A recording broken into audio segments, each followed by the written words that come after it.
दुआएं और बद्दुआएं अगर दिल से दी जाएं तो सच हो जाती हैं। आज की कहानी है एक ऐसे श्राप की जिसने एक राजवंश को पिछले 400 सालों से लाचार बनाकर रखा हुआ है। इस श्राप की वजह से पिछले 400 सालों से इस राजघराने में किसी भी राजा का कोई पुत्र पैदा नहीं हुआ जो इस वंश को आगे बढ़ा सके, और मजबूरन वंश को आगे बढ़ाने के लिए यहाँ के राजा अपने ही रिश्तेदारों के बच्चों को गोद लेके उत्तराधिकारी बनाते आ रहे हैं। देश में आज़ादी से पहले 500 से भी अधिक राजघराने हुआ करते थे।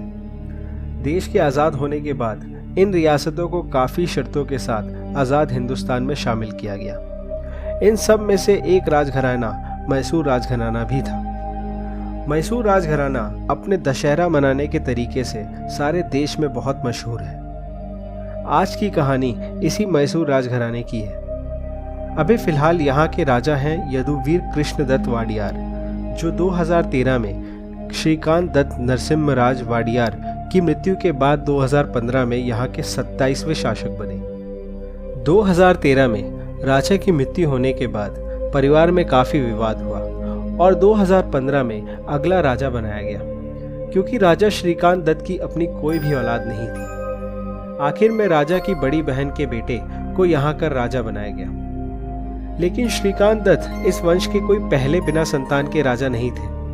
हैरान करने की बात तो ये है कि पिछले 400 सालों में इस वंश के किसी भी राजा की कोई संतान नहीं हुई थी। वाडियार राजवंश में किसी राजा को पुत्र आखिरी बार साल 1610 में हुआ था।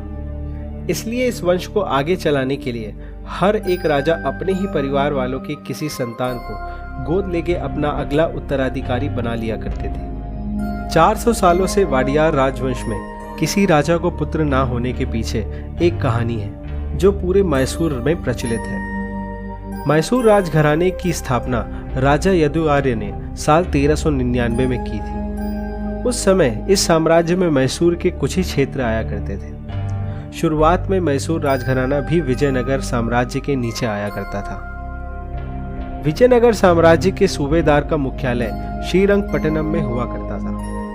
राजा यदुआर्य के दमखम पर मैसूर राजघराना अगले 200 सालों में ताकतवर होता गया। राजा वाडियार मैसूर घराने के 90वें राजा थे, जिन्होंने 1578 से 1617 तक शासन किया। इसी बीच राजा वाडियार ने 1610 में श्रीरंगपट्टनम पर धावा बोल दिया। उस वक्त विजयनगर के सूबेदार राजा तिरुमाला हुआ करते थे।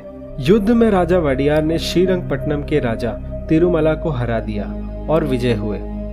हार के बाद राजा तिरुमला अपनी पत्नी अलामेलम्मा के साथ तलाक्कड़ नाम की जगह में रहने लगे। अलामेलम्मा माता रंगनायकी की बहुत बड़ी भक्त थी, जो कि भगवान रंगनाथ की अर्धांगिनी है। कुछ समय बाद राजा तिरुमला की बीमारी से मौत हो गई। अलामेलम्मा के पास काफी सारे बेशकीमती हीरे और जेवरात थे। राजा की गुजर जाने के बाद अलामेलम्मा ने वो सारा खजाना माता रंगनायकी के मंदिर में दान कर दिया। हर मंगलवार और शुक्रवार को माता को उन आभूषणों से सजाया जाता था। बाकी के दिन सारे आभूषणों को अलामेलम्मा की निगरानी में रख दिया जाता था। राजा वाडियार को जब इस खजाने के बारे में पता चला तो उन्होंने अपने दूतों को खजाने को लेकर आने को कहा। जब राजा के दूत ये संदेश लेकर अलामेलम्मा के पास पहुंचे तो उन्होंने खजाने में से एक हीरे की नाक की नथ उनके हाथों राजा वाडियार को भिजवा दी। फिर राजा वाडियार ने जबरदस्ती खजाना लाने अपनी पूरी सेना को भेजा। सेना को आते देख अलामेलम्मा को लगा कि अब राजा वाडियार की सेना उनके खजाने को जोर जबरदस्ती करके ले जाएंगे। खजाने को अपने सामने लुटते देखने से पहले उन्होंने अपनी जान देने का फैसला किया। उन्होंने पास बह रही कावेरी नदी में सारे खजाने के साथ कूदकर अपनी जान दे दी। लेकिन उन्होंने अपनी जान देने से पहले सारे सैनिकों के सामने पूरे वाडियार वंश को एक श्राप दिया। वो श्राप जिसने पूरे वाडियार वंश का इतिहास बदल कर रख दिया। उन्होंने कहा, आज से वाडियार वंश का राजा संतान विहीन रहेगा। उसे कोई भी औलाद प्राप्त नहीं होगी जो तुम्हारे राजघराने को आगे चला सके, और इस तरह तुम्हारा पूरा वंश खत्म हो जाएगा। साथ ही उन्होंने ये भी कहा कि तलाक्कड़ रेगिस्तान बन जाएगा और मालांकी जल भंवरों से समाप्त हो जाएगा। जब राजा वाडियार को ये बात पता चली तो उन्हें बहुत ठेस पहुंची। उन्होंने वो सारा खजाना मंदिर में वापस लौटा दिया। अपनी गलती के पश्चाताप के लिए उन्होंने अपने महल में अलामेलम्मा की एक सोने की मूर्ति स्थापित की, जिसकी वो किसी भगवान की तरह पूजा करने लगे। राजा वाडियार की मौत के बाद उनके पुत्र राजा बने। शादी के बाद उन्हें कोई भी संतान नहीं हुई। तब लोगों को श्राप का कहर दिखना शुरू हुआ।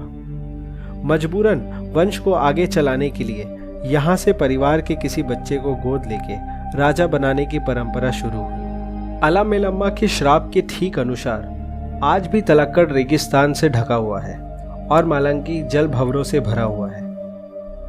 लेकिन हाल ही में राजा यदुवीर को खुद से एक पुत्र की प्राप्ति हुई है। वडियार राजवंश के पिछले 400 सालों के इतिहास में ये पहली बार हुआ है कि किसी राजा को खुद से कोई संतान प्राप्त हुई है।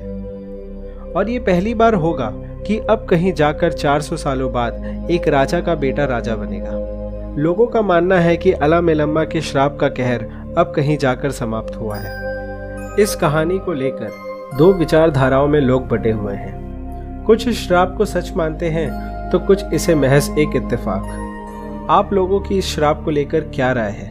कमेंट करके अपनी राय जरूर बताएं।